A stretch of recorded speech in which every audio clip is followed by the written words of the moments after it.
ಒಳಗೆ ನಿಮಗೆ ಹೋದಾಗ ಗೊತ್ತಾಗುತ್ತೆ ಏನು ಈ ದೇವಸ್ಥಾನದಲ್ಲಿ ಇವತ್ತು ಕಾರ್ಯಕ್ರಮ ಅಂತ. ಅಂದ್ರೆ ಒಂದು ಈಗಾಗಲೇ ಇದ್ದವರಿಗೆ ಗೊತ್ತಿದೆ, 1,00,000 ಸಂಖ್ಯೆಯನ್ನು ಇಟ್ಟುಕೊಂಡು ತುಳಸಿಯಿಂದ ಶ್ರೀರಾಮ ಜಯ ರಾಮ ಜಯ ಜಯ ರಾಮ ಅನ್ನುವಂತಹ ದ್ವಾದಶಾಕ್ಷರಿ ಮಂತ್ರದಿಂದ ಅರ್ಚನೆಯನ್ನ ಹನುಮಂತನಿಗೆ ಮಾಡಲಾಗಿದೆ.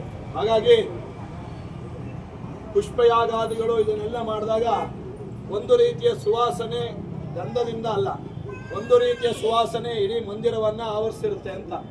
ಅದೇ ರೀತಿ ಒಳಗೆ ನಮಗೆ ಹೋದಾಗ ದೇವಸ್ಥಾನದ ಪ್ರತಿನಿತ್ಯದ ಸುಗಂಧವೇ ಬೇರೆ ಇರುತ್ತೆ. ಈಗ ನಾವು ಒಳಗಡೆ ಹೋದಾಗ ನಮಗೆ ಸುವಾಸುವಂತ ಸುವಾಸನೆ ಬೇರೆ. ಹಾಗಾಗಿ ಆ 1,00,000 ತುಳಸಿ ಅರ್ಚನೆ ಸುಲಭವಾದಂಥದ್ದಲ್ಲ.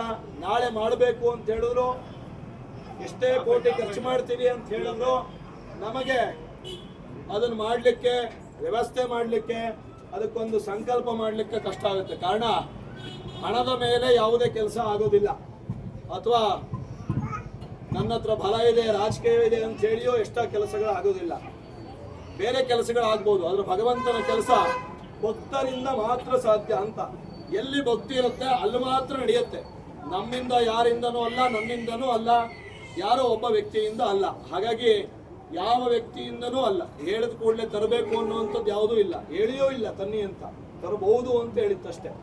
ಅದು ಅವರವರ ಆಲೋಚನೆಗೆ ಬಿಟ್ಟಿತ್ತು, ತರಬೇಕೋ ಬೇಡವೋ ಅಂತ. ಹಾಗಾಗಿ ತರೋಕೆ ಇಷ್ಟ ಇಲ್ಲದೆ ಇರೋರು ತರೋಲ್ಲ, ತರೋಕೆ ಇಷ್ಟ ಇರೋರು ತರ್ತಾರೆ.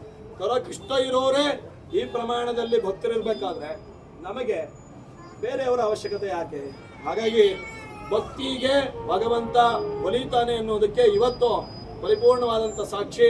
ನಮಗೆ ಸಾವಿರಾರು ಜನ, ಇವತ್ತು ಸಾವಿರಾರು ಜನ ರಾಮನಾಮ ಲೇಖನ ಯಜ್ಞದಲ್ಲಿ ಭಾಗವಹಿಸಿದ್ದಾರೆ, ಸಾವಿರಾರು ಜನ ತುಳಸಿ ಅರ್ಚನೆಯಲ್ಲಿ ಭಾಗವಹಿಸಿದ್ದಾರೆ, ಸಾವಿರಾರು ಜನ ತಮ್ಮ ಅಮೃತ ಹಸ್ತದಿಂದ ಅರ್ಚನೆ ಮಾಡಿದ್ದಾರೆ. ಅದಕ್ಕೆ ಭಾರತೀಯ ಸಂಸ್ಕೃತಿಯ ಉಡುಪೇನಿತ್ತು ಅದನ್ನ ಧರಿಸಬೇಕು ಅಂತ ಹೇಳಿತ್ತು. ಒಂದು ವ್ಯವಸ್ಥೆ ಅಂದ್ರೆ ಆ ವ್ಯವಸ್ಥೆಗೆ ತಕ್ಕಂತೆ ಇರಬೇಕು ಅಂತ. ಹಾಗಾಗಿ ಆ ವ್ಯವಸ್ಥೆಯ ರೂಪದಲ್ಲಿ ಯಾವುದೇ ಶಾಸ್ತ್ರಕ್ಕೆ ಲೋಪವಿಲ್ಲದೆ, ಎಲ್ಲೋ ನಾವು ಮಾತ್ರ ಶಾಸ್ತ್ರ ಆಚರಣೆ ಮಾಡ್ತೀವಿ ಅಂತಲ್ಲ. ಹಾಗಾಗಿ ಯಾವುದೇ ಶಾಸ್ತ್ರಕ್ಕೆ ಲೋಪವಿಲ್ಲದೆ ಸಾರ್ವಜನಿಕರೆಲ್ಲರಿಗೂ ಅವಕಾಶ ಮಾಡಿಕೊಟ್ಟು ಅವರ ಮುಖಾಂತರ ಅರ್ಚನೆಯನ್ನ ಭಗವಂತ ಸ್ವೀಕರಿಸಿದಾನೆ.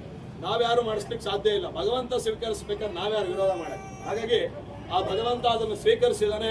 ಎಲ್ಲರೂ ತಮ್ಮ ಅಮೃತಾಸ್ತ್ರದಿಂದ ಅರ್ಚಿಸಿದ್ದಾರೆ. ಹಾಗೆ ಅವರವ್ರ ಶಕ್ತಿಯಾನುಸಾರ ತುಳಸಿಯನ್ನ ಸಮರ್ಪಣೆ ಮಾಡಿದ್ದಾರೆ. ದುಡ್ಡು ಕೊಡ್ಲಿ ಕೊಡದೇ ಇರಲಿ ಆ ರೀತಿ ಇಲ್ಲ. ಇಲ್ಲಿ ಯಾರಿಗೂ ದುಡ್ಡನ್ನ ಕೇಳೇ ಇಲ್ಲ, ಭಕ್ತಿಯನ್ನಷ್ಟೇ ಕೇಳಿತ್ತು.